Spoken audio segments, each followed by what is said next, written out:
wasn't yours. I'm going back, I'm going back, I'm going back, I'm going back, I'm going back to who I was before. I like me better, I like me better. Hey guys, and welcome back to my channel. So today we're talking about how Coach has successfully rebranded. So if you want to know more, then let's go. Now I'm sure you all know, but if you don't, Coach is a luxury design house with handbags, accessories, ready to wear. However, unlike other designer brands, especially in recent years, I'm sure you've all seen, Coach has not been perceived to be on the same level as other designer brands. Now we're gonna have to be really honest with ourselves and society in this video, okay? Yes, a lot of people buy luxury because they can afford it, because they want to be sustainable, they want products that are going to last them, they want quality, they like the designs, they're very into the fashion world, especially higher end fashion. All of that is true. But there are a lot of people out there, even people who can't afford luxury, who look at the whole luxury world as an image thing, right? It shows your status when you can afford luxury. One, because it's expensive, right? You're showing people that you've got money, stuff like that. And two, it's usually exclusive. I mean, the average person cannot afford a $4,000 bag. So there are still a lot of them out there, but not too many people will have the same items that you have. So you might be wondering, okay, so how does Coach tie in there? If you didn't know, don't get it twisted, okay? Coach very well has things that range from $700 to $4,000, just like all the other designer brands, but Coach also has things that the average person can buy, right? Definitely a brand to mention in the affordable luxury conversation. I don't know if y'all saw that, but last year especially, the affordable luxury conversation kept coming up once Telfar blew up last summer, right? Because people are like, okay, affordable luxury is here. Now I can be part of the whole affordable luxury movement. And that's kind of where Coach's problem came in, because yes, even though they had expensive things like all the other brands, they have stuff that's like $100, even less than that, $70, $80. They have the outlet stores where you can find some cheaper items. They're available at stores like Macy's. Those cheaper options, the designs aren't always as good, and more people are more likely to have them. Like when I was in high school, you either got the monogram Coach or Michael Kors. Actually, that's another brand that has the same problem that Coach has, where even though he has expensive things and, celebrities are literally wearing Michael Kors gowns on red carpets, he still gets the side eye from other people because he has obtainable items, right? I mean, granted, he does get the side eye for some other things, but that's not what today's video is about. But yeah, you either got one of those two bags for your Sweet 16, and it's like, is it really looked at as a luxury item if a bunch of tweens and teenagers are walking around wearing it? However, you'll notice, like, if a little rich baby is walking around with a Prada bag, stuff like that, they're not looked at the same, right? They're not looked at as if they're juvenilizing the brand, or a baby is wearing the same Coach bag that I have, except, like in a baby form, stuff like that. They're looked at it as kind of like aw, look at that, we're both wearing Prada, yay, look at that. Or they're looked at as damn, a baby is rocking Prada and I have nada. Clearly I am not doing the right things in life, right? They're not looked at in the same mentality, but that's because it's Prada, right? Prada has already been cemented as one of those you can't sit with us type of designer brands. So by the time I got to college, it was a wrap for Coach, Michael Kors, Kate Spade, in that age range, if you looked at luxury how I mentioned before. Now, there are fashion people out there who never had that problem with those brands, who never looked at them that way. I like Coach, all right? Y'all saw last year, I bought that Coach bag and I got like those slick comments like, really, we're buying Coach in 2020? And it's like, yeah, because, I thought you were supposed to buy things that you like, regardless of the time that you're in. But that's what I'm saying. There are people out there that exist that look at fashion as a what's on trend, what's in your face, what are rich people wearing, what are celebrities talking about, what are, the fashion blogs featuring on their websites. So for all of those reasons, Coach kind of got the snub in the luxury world. The luxury elites were like, you stay over there in the affordable luxury section, we'll be over here with the luxury big dogs, right? And people who want luxury at some point, who want to be able to rock these luxury brands, they're walking around like, I can't be seen in Coach that everyone else is wearing, which, mind you, unless it's custom made for you, there's a very strong chance that a lot of people in the world are wearing the same thing that you're wearing, whether it's affordable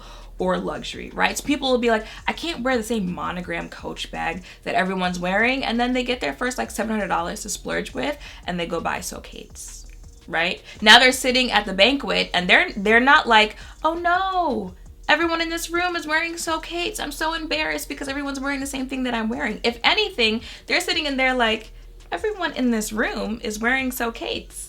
And I am wearing So Kate's. Clearly, I have made it, right? Or if they already have it like that as far as money goes, they're sitting in that room like, everyone in this room is wearing So Kate's. Clearly, I am in the right company. Clearly, this is my tribe. Like, you see how that don't want to be like everyone else mentality kind of goes out the window when talking about certain luxury or status points, stuff like that? Now, what I've learned from my downfall videos is that people take things that you say as end all be all. So am I saying everyone thinks that way? No.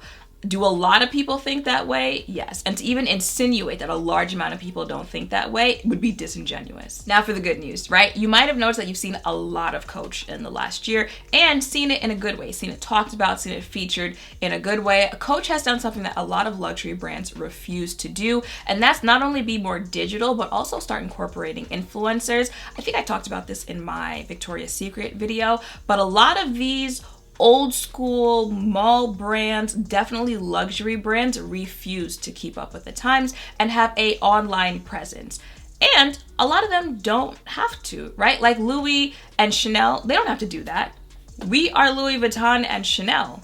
That's our marketing. That's all we have to do. You know, we have created a presence through word of mouth, through, you know, being incorporated in pop culture, fashion, TV, music, that you come to us when you can afford us, and that's it. That's all we're doing. And it works for them. You know, especially a brand like Chanel where you buy the bag for $4,000 and you can sell it later for like $13,000. You know, same thing with Birkins. You can sell them for more after you've used them and had them, stuff like that, right? So those type of brands, they don't have to do stuff like that. Now, a brand like Victoria's Secret, they needed to do something like that as far as getting an online presence, and they didn't. And we see what happened with them, right? So Coach rebranded with a very strong digital presence. You know, they got me. They got me with one of those Instagram ads. That's how I ended up buying those earrings I showed you in that luxury video. But they're very active on their Instagram page, probably their other socials as well. They're creating actual content for these pages, not just the, you know, Bella Hadid abstract editorial picture, throwing it up and calling it a day, right? Like a lot of the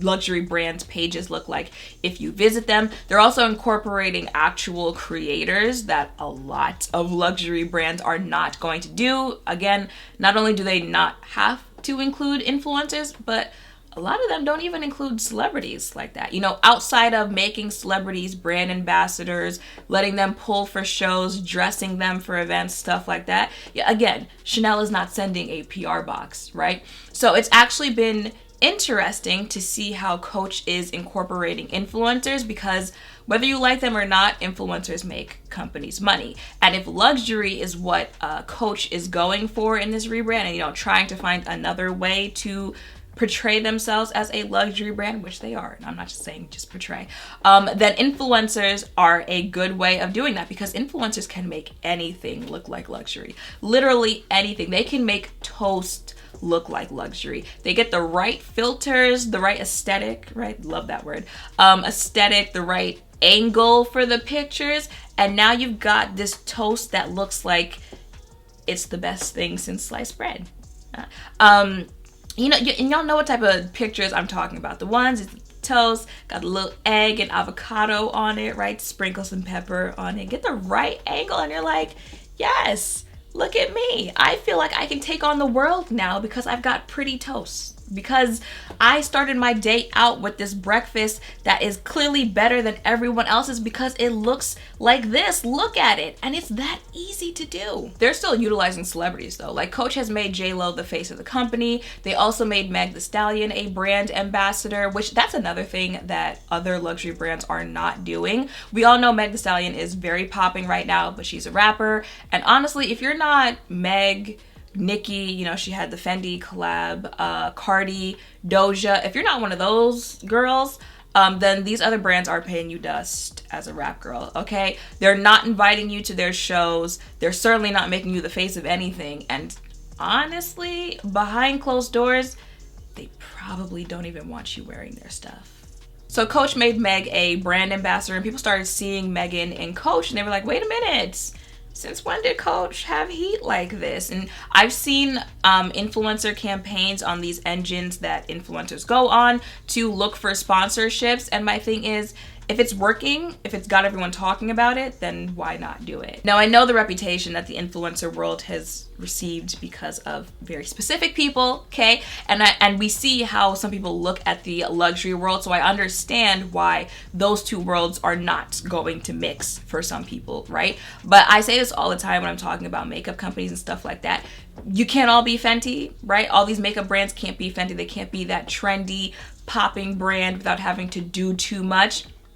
You can't all be Dior, okay? You can't all be Louis Vuitton. Some of you, yes, even though you consider yourself to be, you know, a luxury brand and people are just supposed to flock to you because of the price and stuff like that, you can't all be Prada and Chanel, okay? So some of you are going to have to incorporate other business tactics. And when you think about it, what Coach was once clowned for might be what's helping make this rebrand transition as smooth as it's going for them right now, especially after the year that we just had. COVID and everything shutting down hit businesses hard. So if your presence was more of a, you know, in-store, physical store presence, again, mall brand, stuff like that, you probably took a hit last year.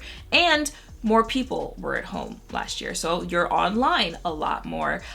People definitely did a lot more retail therapy last year, you know, just buying things because you were online, you were scrolling because you could, to make yourself feel better about the fact that you're stuck inside. So you add that all together, that you've got more time, you're online more, you're shopping more to make yourself feel better, and there's Coach right there in your face. You can buy it, you can still get that kind of luxury feel, you're still getting actual luxury items, but you know, you're not spending like half your college tuition to get it, especially at a time where people were also struggling last year. So all of that sounds like a win-win to me. So that is it for this video. I think Coach is being very smart with how they're moving right now. Other companies that need a turnaround, okay, take notes, because that is how you do it. And I'm excited to see, you know, where they go from here, how they keep moving with this, and to see where the Coach brand goes, especially in this digital age.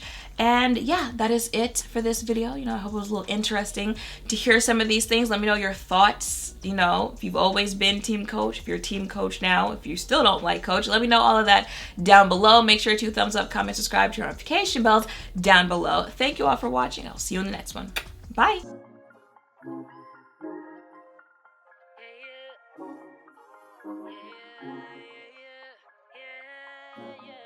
yeah, yeah, yeah.